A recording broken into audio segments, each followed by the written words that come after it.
Hello, good morning, जोहार। मैं संजय और आप देख रहे हैं न्यूज़ झारखंड। चलिए जानते हैं आज के मुख्य 25 बड़ी खबरों को।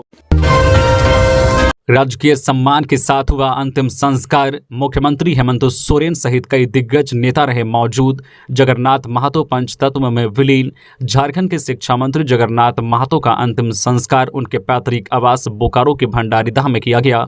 उनके अंतिम संस्कार में विधानसभा अध्यक्ष रविंद्र नाथ महतो, मुख्यमंत्री हेमंत सोरेन सहित कई दिग्गज नेता और मंत्री शामिल हुए। चेन्नई से सुबह लगभग 7:30 बजे जगन्नाथ महतो का शव रांची पहुंचा। मुख्यमंत्री हेमंत सोरेन अपने कांधे पर रखकर शव वाहन तक लेकर आए। इसके बाद उनके अंतिम दर्शन के लिए सीधे विधानसभा ले जाया गया, जहां विधायक मंत्री नेताओं ने उन्हें श्रद्धांजलि दी।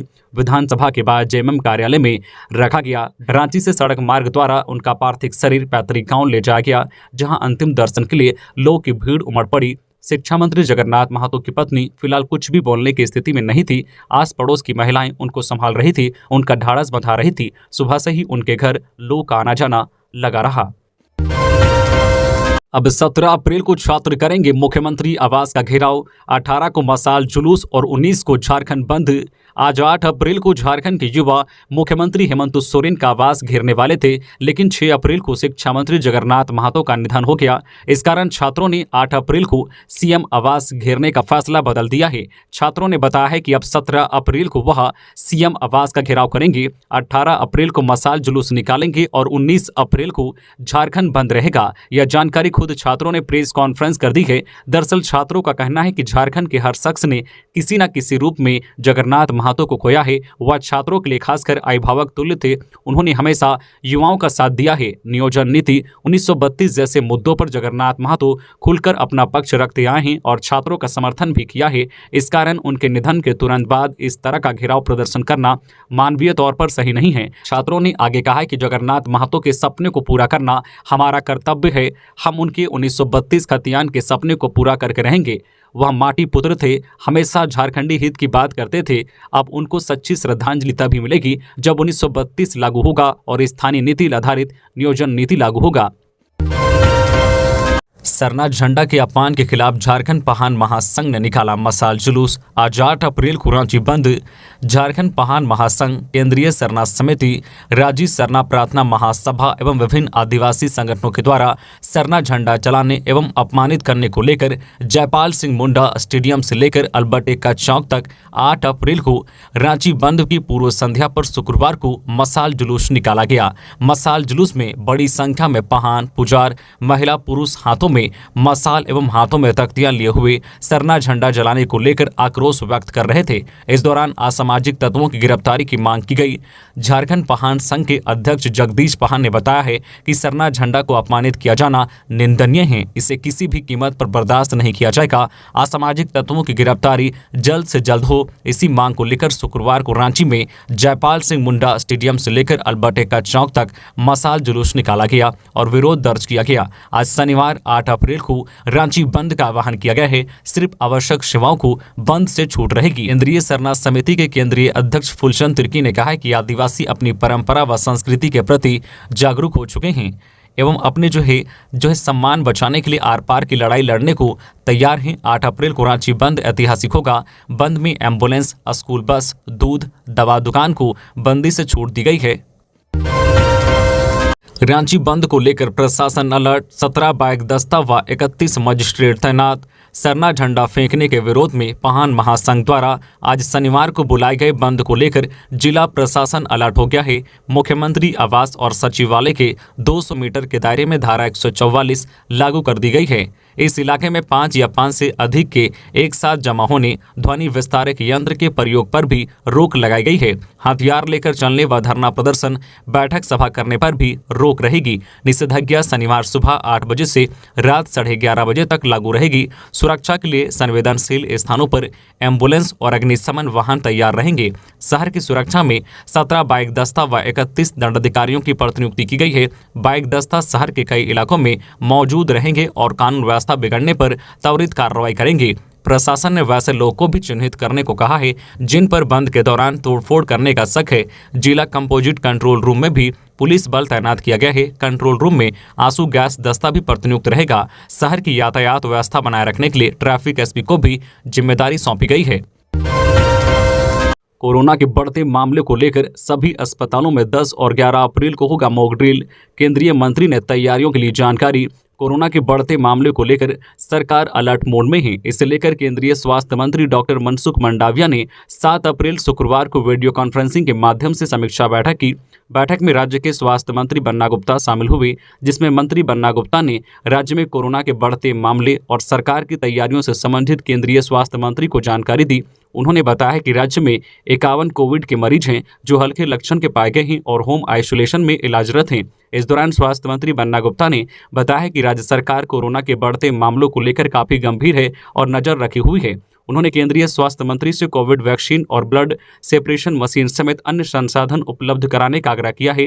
बन्ना गुप्ता ने बताया कि कोरोना संक्रमण के खतरे को लेकर 9 अप्रैल को बैठक बुलाई गई है, जिसमें सभी जिलों के उपायुक्त, सिविल सर्जन, मेडिकल कॉलेज और प्राइवेट अस्पतालों के प्रतिनिधि शामिल होंगे। स्वास्थ्य मंत्री बन्ना गुप्ता ने बताया कि 10 और 11 अप्रैल को राज्य के सभी सरकारी अस्पतालों और मेडिकल कॉलेजों में कोविड की तैयारियों को लेकर मॉक ड्रिल का आयोजन किया जाएगा। जगन्नाथ महतो के घर गए सीएम, परिजनों से मिलते ही फपक पड़े, कहा हम सभी आपके साथ हैं खड़े। राज्य के दिवंगत शिक्षा मंत्री जगन्नाथ महतो शुक्रवार को पंचतत्व में विलीन हो गए। बोकारो जिला के चंद्रपुरा प्रखंड स्थित भंडारीदाह के समीप दामोदर नदी घाट पर पूरे राजकीय सम्मान के साथ अंत्येष्टि कार्यक्रम संपन्न हुआ।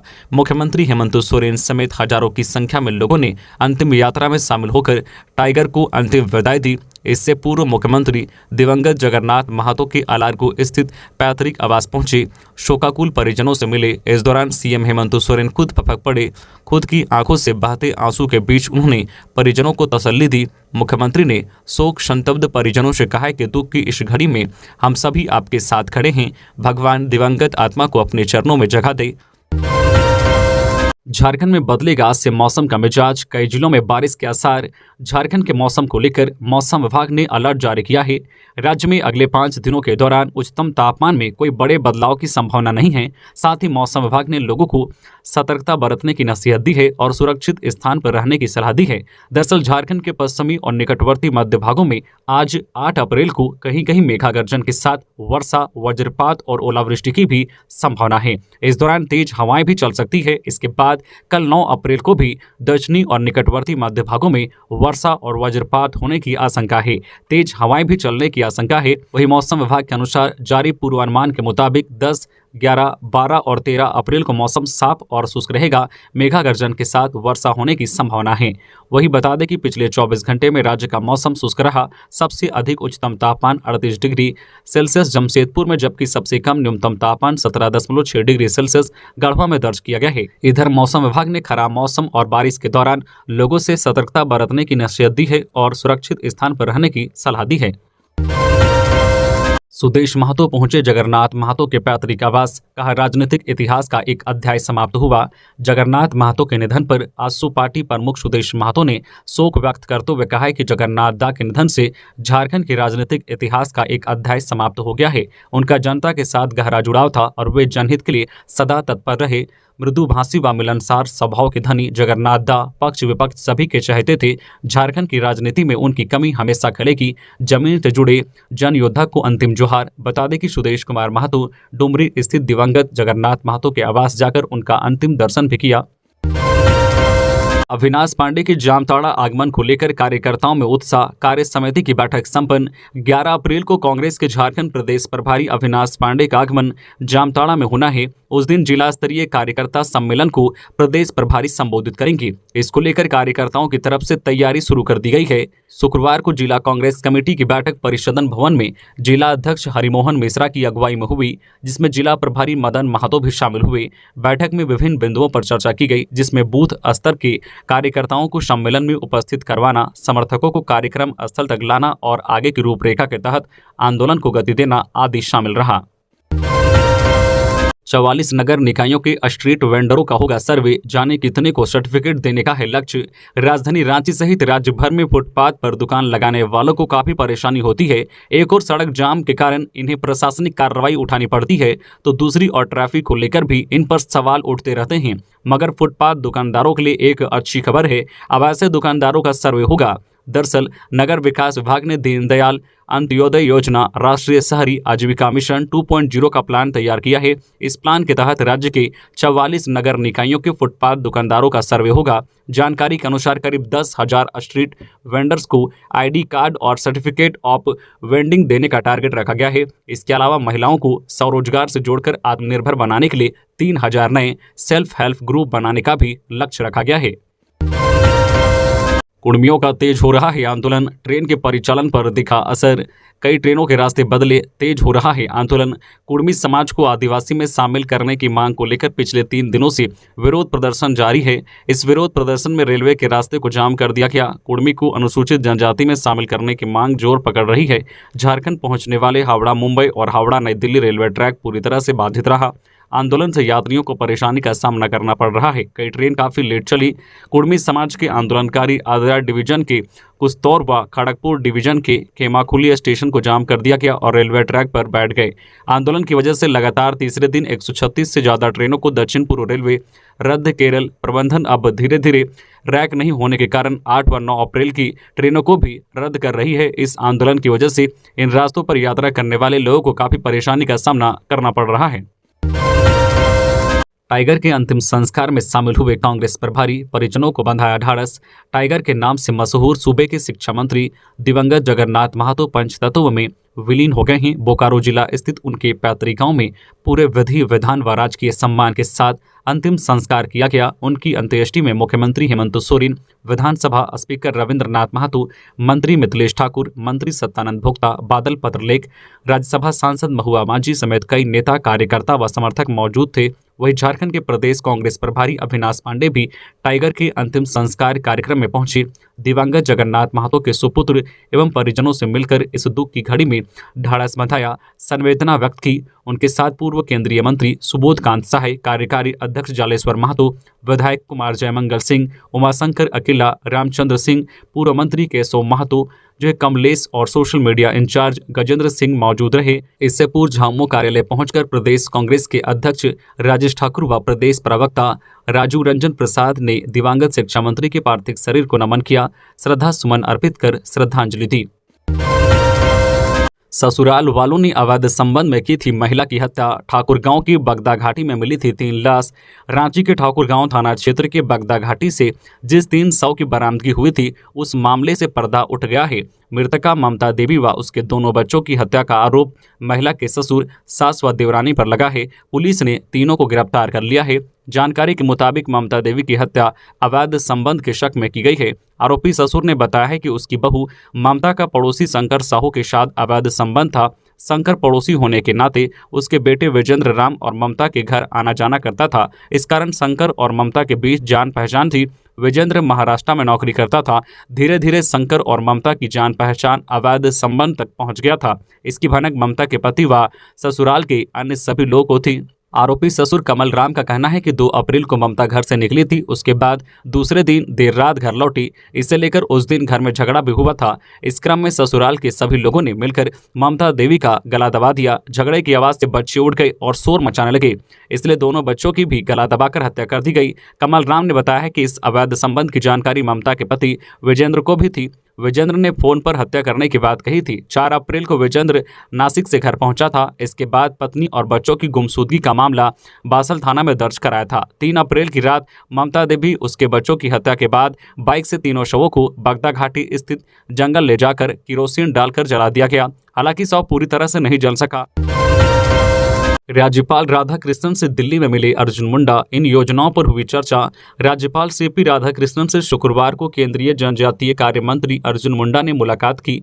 राज्यपाल इन दिनों नई दिल्ली में हैं। ऐसे में अर्जुन मुंडा ने नई दिल्ली में ही उनसे मुलाकात की। बताया जा रहा है कि राज्यपाल व केंद्रीय मंत्री के बीच झारखंड में जनजातियों के विकास के लिए संचालित विभिन्न योजनाओं के संदर्भ में व्यापक चर्चा हुई। झारखंड के राज्यपाल सीपी राधाकृष्णन ने गुरुवार को प्रधानमंत्री नरेंद्र मोदी से नई दिल्ली में मुलाकात की। इस दौरान उन्होंने पीएम से झारखंड के विकास से संबंधित विभिन्न विषयों पर चर्चा की। 125 करोड़ वीरेंद्र राम की संपत्ति जब्त करेगी ईडी। चार्जशीट भी इसी महीने होगी दाखिल। पद का दुरुपयोग कर भ्रष्टाचार की कमाई से करोड़ों की संपत्ति अर्जित करने के मामले में मनी लॉन्ड्रिंग के तहत गिरफ्तार ग्रामीण कार्य विभाग के निलंबित मुख्य अभियंता वीरेंद्र राम की संपत्ति ईडी जब्त करेगी। उनके व उनके रिश्तेदारों के बैंक खाते में पड़े रुपए को ईडी ने फ्रीज करवाया था, जिसे जब्त किया जाएगा। इसके अलावा रांची, जमशेदपुर और दिल्ली के आलीशान बंगले भी जब्त होंगे। ईडी के अनुसंधान में यह खुलासा हो चुका है कि सभी संपत्तियां भ्रष्टाचार से बनाई गई है। इसकी कागजी कार्रवाई चल रही है। इसी माह उन पर ईडी चार्जशीट भी करेगी। वीरेंद्र राम को ईडी ने गत 23 फरवरी को गिरफ्तार किया था।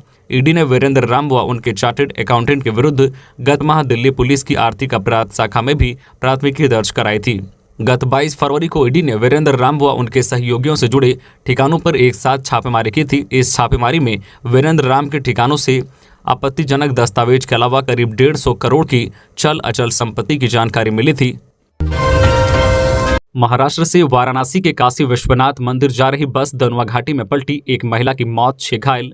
महाराष्ट्र से यात्रियों को लेकर वाराणसी के काशी विश्वनाथ के दर्शन के लिए जा रही बस गुरुवार को देर रात हजारीबाग जिले के NH2 स्थित चौपारण की दनुआ घाटी में दुर्घटनाग्रस्त हो गई। इस घटना में बस पर सवार महाराष्ट्र की यात्री उमा स्वामी 65 वर्षीय की मौके पर ही मौत हो गई, जबकि बस पर सवार 6 लोग घायल हो गए। इन्हें अस्पताल में भर्ती कराया गया है। बस पर 40 यात्री सवार थे। यात्रियों ने बताया कि छोटी गाड़ी में पीछे से टक्कर मारने से बस असंतुलित होकर कुछ दूर पर GT रोड को छोड़ करीब 10 फीट गड्ढे में चली गई थी। घटना की पुष्टि करते हुए थाना प्रभारी शंभुनंद ईश्वर ने बताया कि सूचना के बाद घटनास्थल पर पहुंची पुलिस ने बस में फंसे यात्रियों को निकालकर इलाज के लिए चौपारण अस्पताल पहुंचाया। घायलों में अजीत मोहन बैमले 63 वर्षीय, ब्रेवहम 60 वर्षीय, बालीराम 64 वर्षीय, सुलाबाई 60 वर्षीय, सावित्रीबाई 65 वर्षीय एवं शकुंतला श्रीपति शामिल हैं। सभी यात्री महाराष्ट्र के अलग अलग जिलों के रहने वाले हैं। इन लोगों का इलाज अस्पताल में चल रहा है। शेष बस पर सवार यात्रियों को पुलिस द्वारा ठहराने की व्यवस्था की गई है। हजारीबाग में कार्डधारियों ने जमकर किया हंगामा, डीलर पर लगाया गरीबों का निवाला डकारने का आरोप। कोई व्यक्ति अनाज के अभाव में भूखा नहीं रहे, इसके लिए सरकार जन वितरण प्रणाली, दुकान और डोर स्टेप डिलीवरी योजना चला रही है। लेकिन इसके बावजूद भी चौपारण प्रखंड के कुछ ऐसे PDS डीलर हैं जो गरीबों का निवाला डकारने से बाज नहीं आ रहे हैं। एक ऐसा ही मामला पांडे बारा पंचायत के ग्राम पवई में प्रकाश में आया है, जिसमें ग्रामीणों ने PDS डीलर चंद्रमणि साव पर मार्च माह का राशन डकार लेने का आरोप लगाया है। इसको लेकर ग्रामीणों ने शुक्रवार को PDS दुकान पर पहुंचकर जमकर हंगामा किया। वही कार्डधारियों की शिकायत पर चौपारण 2 के जिला परिषद सदस्य रविशंकर अकेला, मुखिया रेखा देवी, उप मुखिया संजय गुप्ता, वार्ड सदस्य गणेश साव, प्रमुख प्रतिनिधि उदय राणा, पंचायत समिति सदस्य प्रतिनिधि मोहम्मद अतहर, समाजसेवी अशोक सिंह सहित कई लोग पहुंचे और ग्रामीणों से जानकारी प्राप्त की। मौके पर से जनप्रतिनिधियों ने MO कारू राम को इसकी सूचना दी। वही सूचना मिलने के बाद MO मौके पर पहुंचे और मामले की जांच की। 2 दिन में मंत्रियों ने ऐसा क्या कर दिया कि अविनाश पांडे अपने बयान से पलट गए। दीपक प्रकाश, हाल ही में कांग्रेस के प्रदेश प्रभारी अविनाश पांडे ने एक बयान दिया था, जिसमें उन्होंने कहा था कि वह मंत्रियों के कामकाज से खुश नहीं हैं। लेकिन अगले ही दिन उन्होंने मीडिया में बयान दिया कि राज्य के सभी मंत्री अच्छा काम कर रहे हैं, सबके काम का आकलन किया गया है। अविनाश पांडे ने दोनों बयानों को लेकर भाजपा प्रदेश अध्यक्ष एवं सांसद दीपक प्रकाश ने अविनाश पांडे को कटघरे में खड़ा किया है। उन्होंने कहा है कि 2 दिन पहले तक झारखंड प्रदेश मंत्रियों को विफल बताने वाले कांग्रेस प्रभारी के बयान में अचानक बदलाव कैसे आ गया। आखिर 2 दिनों में मंत्रियों ने ऐसा कौन सा ऐतिहासिक कार्य कर दिया कि प्रभारी की नजरों में वे योग्य और काबिल हो गए और उनके नहीं बदले जाने की बात अविनाश पांडे ने कर दी। आगे उन्होंने कहा कि कांग्रेस प्रभारी का आखिर मंत्रियों के साथ क्या आंतरिक समझौता हुआ है या उन्हें सार्वजनिक तौर पर बताना चाहिए। रामगढ़ में बस की चपेट में आने से बाइक सवार युवक की मौत। रामगढ़ जिले के मांडू थाना क्षेत्र अंतर्गत जोड़ा तालाब स्थित काली मंदिर चौक के समीप राष्ट्रीय राजमार्ग 33 पर मनोज नामक यात्री बस की चपेट में आने से बाइक सवार युवक की मौत घटनास्थल पर ही हो गई। लातेहार से अमन साव गिरोह के 2 सदस्य हथियार के साथ गिरफ्तार। लातेहार पुलिस ने अमन साव गिरोह के 2 सदस्यों को हथियार के साथ गिरफ्तार किया है।